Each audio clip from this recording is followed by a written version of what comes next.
Hello friend, welcome to my YouTube channel Hindi Sahitya पर आपका बहुत बहुत स्वागत है। आज हम लोग सीटेट जनवरी 2021 में पेपर फर्स्ट में आए हिंदी भाषा फर्स्ट के 30 प्रश्नों को सॉल्व करूंगी। यदि आप हमारे चैनल पर नए आए तो उसे लाइक एंड सब्सक्राइब जरूर करें, बेल आइकन ज़रूर प्रेस कर ले ताकि आने वाली वीडियो की नोटिफिकेशन आपको मिलती रहे।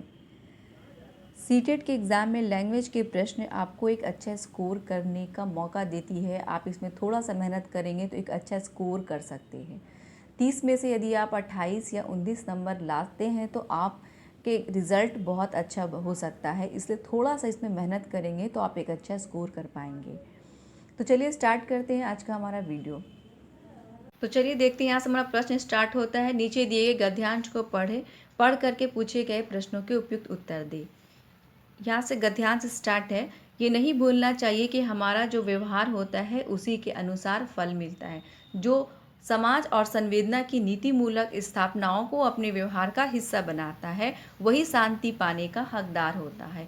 महावीर, बुद्ध, क्राइस्ट, नानक, गांधी अगर हमारे जीवन पर विराजमान है तो उसकी सदाशयता, निरहंकार और व्यवहार का योगदान है। वे जिस समस्त प्राणी, प्रकृति और सृष्टि के लिए अपने मन में किसी के लिए वृत्ति भर भी भेदभाव नहीं रखते थे। अहंकार को विवेक से हटाया जा सकता है।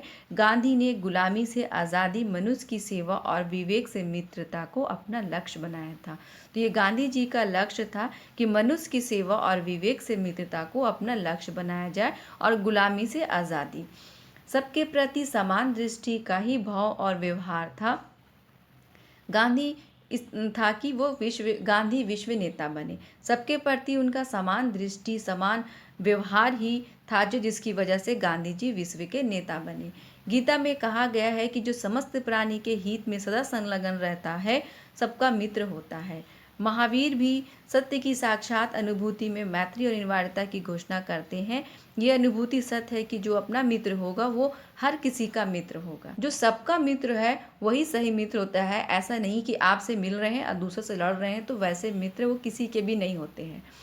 आप भी इसे आजमा कर देख सकते हैं। महसूस होने लगेगा कि जिस शांति के लिए भटक रहे हैं वो कहीं बाहर नहीं, आपके अंदर ही है। ठीक है, तो चलिए अभी हम गद्यांश देख लिए। अब गद्यांश के अनुसार जो उसके प्रश्न दिए गए हैं उसको सॉल्व करते हैं। क्वेश्चन नंबर 91 से, इनमें से किसे गांधी जी ने अपना लक्ष्य नहीं बनाया था? तो गांधी जी ने अपना लक्ष्य नहीं बनाया था गुलामों से आज़ादी। गांधी जी का लक्ष्य था मनुष्य की सेवा, विवेक से मित्रता, गुलामी से आज़ादी। लेकिन मनुष्य की गुलामों से आज़ादी का लक्ष्य नहीं बनाया था क्योंकि भारत उस समय गुलाम था और भारत के लोग उस समय गुलाम थे, तो उसे आज़ादी का लक्ष्य कैसे बनाया जा सकता है। क्वेश्चन नंबर 92 का देखेंगे। अनुच्छेद के अनुसार किसे अपने व्यवहार का हिस्सा बनाना चाहिए? अनुच्छेद के अनुसार समाज और संवेदनाओं को के नैतिक मूल्यों को अपने व्यवहार का लक्ष्य बनाया जाना चाहिए। क्वेश्चन नंबर 93 देखेंगे। गांधी जी विश्व नेता बने क्योंकि वे सभी के प्रति समान दृष्टि और व्यवहार रखते थे, या उनका व्यवहार था। क्वेश्चन नंबर 94 का देखेंगे। महावीर, बुद्ध, क्राइस्ट, नानक व गांधी में क्या सामान्य है? तो इनमें सामान्य है कि वे सभी ने मानव कल्याण किया। ठीक है, यही उनमें सामान्य था। क्वेश्चन नंबर 95 का देखेंगे। कौन सा शब्द भिन्न है? तो यहाँ भिन्न शब्द है मित्र। सब में ता लगा है, ता है मित्रता, मनुष्यता, वीरता, ये ता प्रत्यय लगा है, इसलिए ये मित्र सबसे भिन्न है। क्वेश्चन नंबर 96 का देखेंगे। सही शब्द को चुनिए। सबके प्रति डैश दृष्टि का भाव और व्यवहार होना चाहिए, तो सबके प्रति सामान्य दृष्टि का भाव और व्यवहार होना चाहिए। क्वेश्चन नंबर 97 का देखेंगे। अपना पराया में समास है, तो अपना और पराया में द्वंद्व समास है, जैसे दिन और रात, घर और बाहर।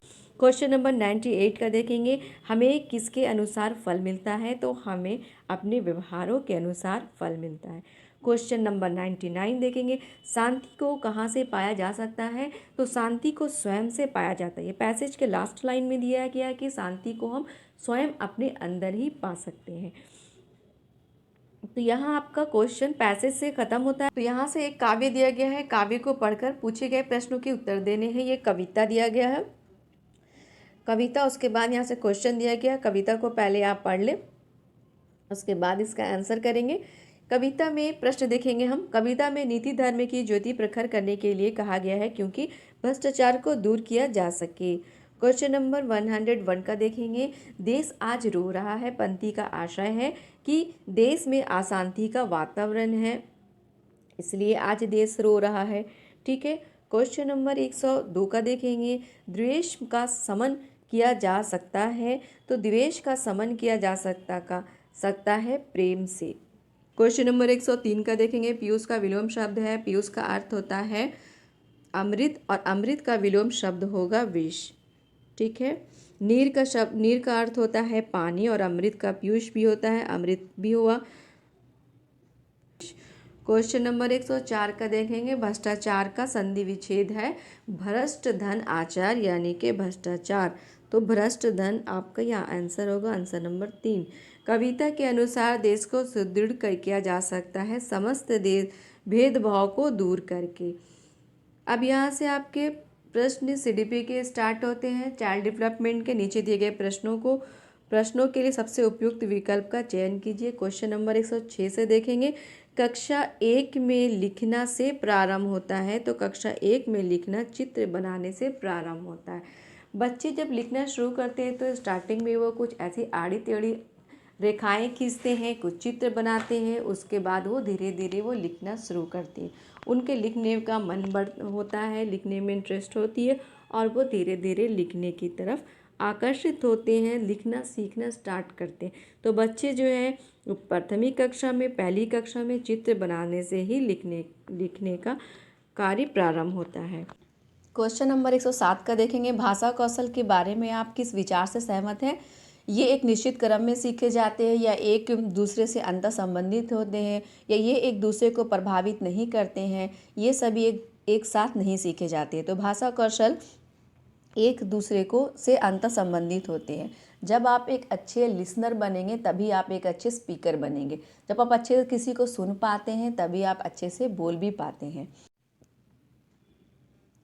क्वेश्चन नंबर 108 से देखेंगे, पाठ्य पुस्तक की रचना और वातावरण निर्माण करती है और अभ्यास प्रश्न जो होते हैं डैश उसके गहराई से डैश व्यापक अनुभव स्तर के डैश का मौका देती है। तो पाठ्य पुस्तक की जो रचनाएं और वातावरण निर्माण जो करती है वो एक इन्वायरमेंट जो बनाता है पुस्तक, वो अभ्यास प्रश्नों को और उसके बाद जो प्रश्नों को अभ्यास करने दिया जाता है वो क्या करती है, वो जब आप किसी चीज़ को अभ्यास करते हैं तो वो देखिए ऑप्शन परखते हैं कि आप जो कहानी पढ़े हैं और आप जो उस क्वेश्चन का आंसर कर रहे हैं तो आप उसको कितना समझें, ये परखने का काम करती है।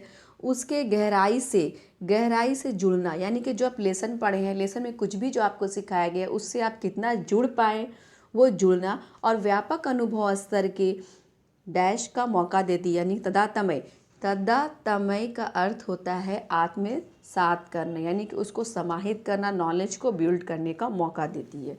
ठीक है। क्वेश्चन नंबर 109 देखेंगे, स्किनर के अनुसार भाषा परिवेश से सीखी जाती है या भाषा अंतःक्रिया से सीखी जाती है या भाषा सीखना एक अत्यंत जटिल प्रक्रिया है या भाषा अनुकरण के द्वारा ही सीखी जाती है। तो स्किनर के अनुसार भाषा जो है वो अनुकरण के अनुसार ही सीखी जाती है। स्किनर प्याजे ने भाषा को महत्व नहीं दिया है। ठीक है। चॉम्स्की कहते हैं कि बच्चे भाषा में जो भाषा जो होती है उनमें सीखने की आंतरिक क्षमता होती है। और स्किनर कहते हैं कि अनुकरण की बात करते हैं क्योंकि अनुकरण के द्वारा ही बच्चे भाषा को सीखते हैं।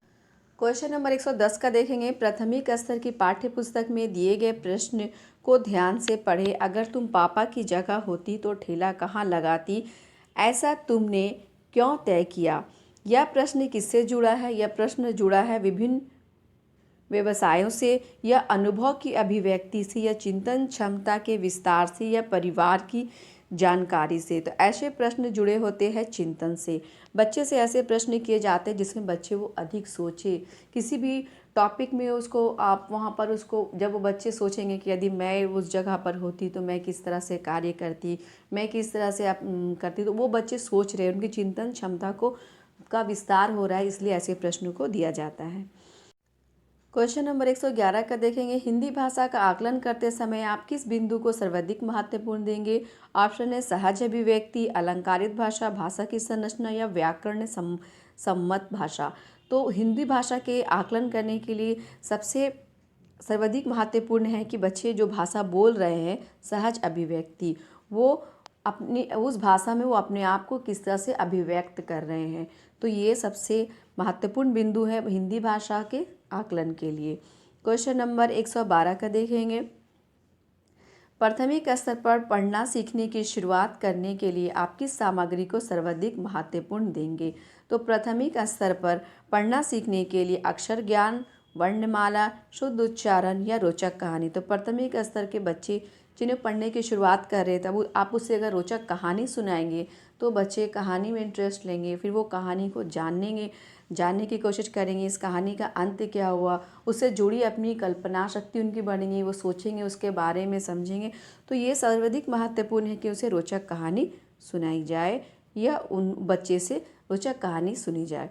क्वेश्चन नंबर 113 का देखेंगे। सलमा पहली कक्षा में पढ़ती है, वो किताब शब्द को कतब लिखती है। सलमा को लिखने का यह तरीका डैश को दर्शाता है। अज्ञानता, सौवार्तनी, नियंत्रण या लेखन या लापरवाही। तो सलमा लिखती है और वो किताब को जो कतब लिख रही है, तो ये सौवार्तनी यानी कि उसका स्पेलिंग या फ्री राइटिंग कहेंगे इसे, का ये तरीका है। क्वेश्चन नंबर 114 का देखेंगे। सामाजिक अंतःक्रिया से भाषा सीखने का समर्थन डैश ने किया है। तो सामाजिक अंतःक्रिया से, सोशल इंटरेक्शन से सीखने की बात वाइगोत्स्की कहते हैं। सोशल इंटरेक्शन में बच्चे आकर के अपनी भाषा सीखते हैं, ये बात वाइगोत्स्की कहते हैं। ठीक है। चॉम्स्की कहते हैं कि बच्चे जो है वो जन्मजात क्षमता लेके पैदा होते हैं, वो बच्चे उनमें आंतरिक क्षमता होती है बोलने की, प्याजे भाषा के को उतना महत्व नहीं दिए हैं। क्वेश्चन नंबर 115 का देखेंगे। द्विभाषिकता और डैश उपलब्धियों का गहरा सकारात्मक संबंध पाया जाता है। व्यवसायिक में, विद्युत में या साहित्य में या वैज्ञानिक में। तो द्विभाषिकता यानी कि दो भाषाओं का डैश उपलब्धि का गहरा सकारात्मक संबंध पाया जाता है दो विद्युत से।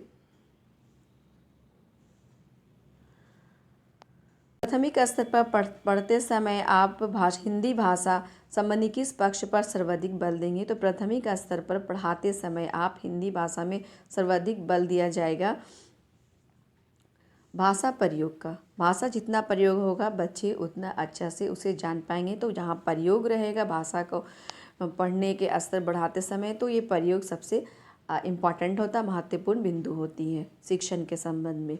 क्वेश्चन नंबर 117 देखेंगे। मौखिक भाषा के आकलन पर सर्वाधिक बल देती है। तो मौखिक आकलन के भाषा पर सर्वाधिक बल देती है विचारों की क्रमबद्धता। मौखिक भाषा का आकलन कर रहे हैं तो बच्चे विचारों में, विचार की जो क्रमबद्धता यानी कि हर एक स्टेप पे किस तरह से बात कर रहे हैं, तो इस पे अधिक बल दिया जाता है। जैसे कि कोई बच्चा अपने बारे में बता रहे हैं या किसी बुक के बारे में, तो वो सीरियल वाइज बता रहे हैं कि इसके बारे में ही, इसके बारे में ही। ऐसा नहीं कि एक टॉपिक यहाँ से और एक टॉपिक यहाँ से बोल रहे हैं। तो ये विचारों की क्रमबद्धता पर ज़्यादा ध्यान दिया जाता है। जैसे वो अपने बारे में बता रहे हैं तो अपना नाम, अपने फादर नेम, घर के बारे में ऐसे बात करें, तो ये क्रमबद्ध मतलब कि एक सीरियल टाइप से, मतलब सीरियल वाइज बता रहे हैं। और ऐसा है कि एक यहाँ एक बात, यहाँ एक बात, वहाँ एक बात, वहाँ, तो ये चीज़ पर सर्वाधिक बल दिया जाता है मौखिक अभिव्यक्ति पर। क्वेश्चन नंबर 118 का देखेंगे कि हम भाषा के माध्यम से डैश और डैश भी करते हैं। तो हम भाषा के माध्यम से सोचते और महसूस भी करते हैं। ठीक है। क्वेश्चन नंबर 119 का देखेंगे। हिंदी भाषा सीखने सिखाने का दायरा इतना बड़ा होना चाहिए कि भाषा प्रयोग में उसका नाता ना टूटे। तो सीखने सिखाने का दायरा कि जिस तरह के आप बच्चों को सिखा रहे थे, इस तरह का दायरा हो कि बच्चे जो भाषा का प्रयोग जो है वो उसका नहीं टूटे। क्वेश्चन नंबर 120 का देखेंगे। प्राथमिक स्तर पर भाषा सीखने सिखाने में बाल साहित्य मदद करता है। क्यों? क्योंकि उसमें वो भाषा की रंगतें प्रस्तुत करता है, भाषा को अनेक तरह से प्रस्तुत करता है। कुछ भाषा बच्चों की किताब में बहुत तरह की रंगीन पिक्चर होती है जिससे बच्चे देख के सीखते हैं। कुछ वो लोग दुनिया से जुड़ते हैं, वो रंगीन चीज़ें उनको बहुत अट्रैक्टिव करती है। वो बहुत सारी उसमें रंगतें होती है, जैसे उसमें कभी सोसाइटी दिखाया जाता है, तो उसमें कभी आपका पार्क दिखाया जाता है। तो किताब जो है, बाल साहित्य जो है, वो बच्चों के भाषा विकास में बहुत मदद करती है, क्योंकि बच्चे उसे देख करके आपस में बातें करते हैं। आई होप कि आपको हमारा वीडियो पसंद आया होगा। पसंद है तो लाइक एंड सब्सक्राइब ज़रूर करें।